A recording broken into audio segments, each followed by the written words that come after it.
estaba muy preocupado, sí, Daniel Soto, que estaba muy preocupado del fútbol hace un rato, pero Sí.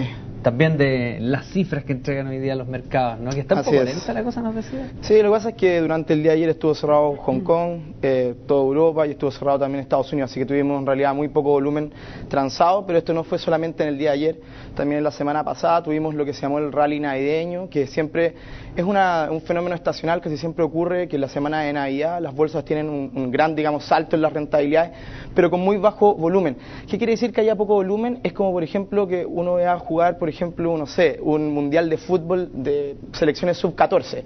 Uno no puede sacar, digamos, conclusiones apresuradas de si Chile le gana, digamos, a Brasil o gana ese campeonato mundial, porque finalmente lo único que tiene que ver es cuando llegan los jugadores de verdad.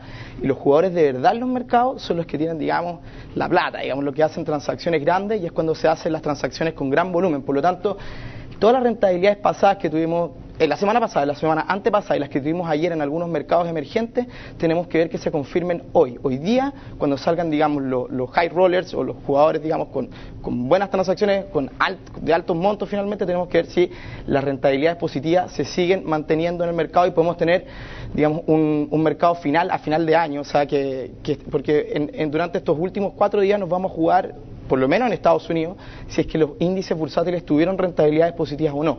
Es decir, por ejemplo, el Standard & Poor's 500 durante la semana pasada tuvo un 3% de rentabilidad, y eso fue suficiente para poder comerse, entre comillas, todas las pérdidas que se habían tenido durante el año. Entonces, el partido se juega hasta el minuto 90, tenemos los últimos, digamos, 4 días ahora para ver cómo nos va en los índices bursátiles, sobre todo Estados Unidos.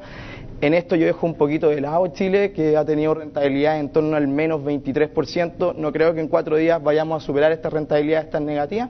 Y para el día de hoy tenemos que estar muy atentos, porque hoy día sale la confianza del consumidor en Estados Unidos, un índice de los tantos que tienen ellos de la confianza del consumidor, y también un índice del mercado inmobiliario, que hemos visto que en el último tiempo el mercado inmobiliario, uno que ha sido de los que ha tenido más problemas en Estados Unidos, que tocó fondo después de la crisis subprime, ha tenido un rebote al alza, así que estamos muy ilusionados con este índice. Si tenemos buena cifra en ese sentido, también podríamos tener argumentos para tener rentabilidades positivas en Estados Unidos y en el mundo en general. Sabemos que todo se confía. Pero en 4 días pudiera cambiar tanto la cosa, esta tónica que hemos visto en los últimos meses, pudiera haber este touchdown que veíamos recién del jugador, porque esa es una jugada ya de último minuto que pudiera cambiar algo, pero ¿pasaría algo así? Lo que pasa es que no necesitamos tanto. El año ha estado, digamos, tan oscilante, digamos, que ya ha tenido, por ejemplo, hasta el día, no sé, hasta la semana pasada teníamos en el Standard & Poor's 500 rentabilidades del menos 2%. Por lo tanto, en un día que tuviéramos rentabilidades del 3, ya íbamos 1 arriba en el año. Después el otro día caía un menos 2, por decir algo, teníamos un menos 1 en el año. Entonces, siempre nos estamos jugando las rentabilidades al último minuto, porque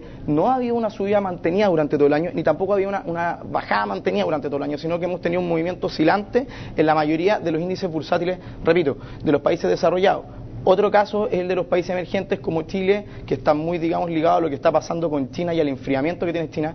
En el día de hoy, el índice bursátil del China, el Shanghái, llegó al mínimo de 22 meses, ¿ok? Y esto ha sido porque China ha tratado de enfriar su economía, lo hemos repetido muchas veces. Por lo tanto, hay que dejar de lado lo que ha pasado con los países emergentes. Yo me estoy concentrando más o menos en lo que ha pasado con los países desarrollados, que son los que al final del día te dan, digamos, la sustentabilidad en la rentabilidad de las bolsas en general. Eso es por parte de Estados Unidos. Por parte de Europa, cortito, sigue todo prácticamente igual.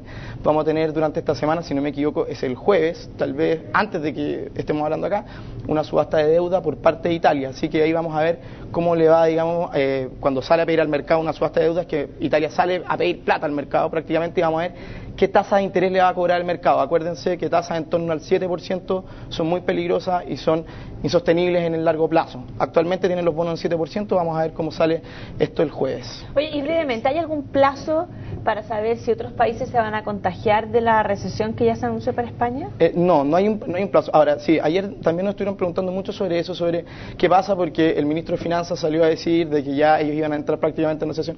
De que Europa entre en recesión no es como noticias nuevas en el mercado, eso ya lo tiene prácticamente descontado, digamos, los precios de las acciones. O sea, los precios de las acciones que tú estás viendo hoy en día, los precios, digamos, de los bonos, lo que se le está exigiendo para prestarle plata a los países problemados, ya tienen ese escenario base, digamos, en sus cabezas. Los inversionistas ya tienen ese escenario, por lo tanto, los precios de las acciones y los precios de los bonos tienen integrado de que Europa vaya a tener problemas del tipo de recesión económica, etcétera, etcétera. Eso ya no es una nueva noticia. Una nueva noticia mala sería, por ejemplo, que España dijera, ¿saben que nos vamos del euro? Eso ya sería una catástrofe total.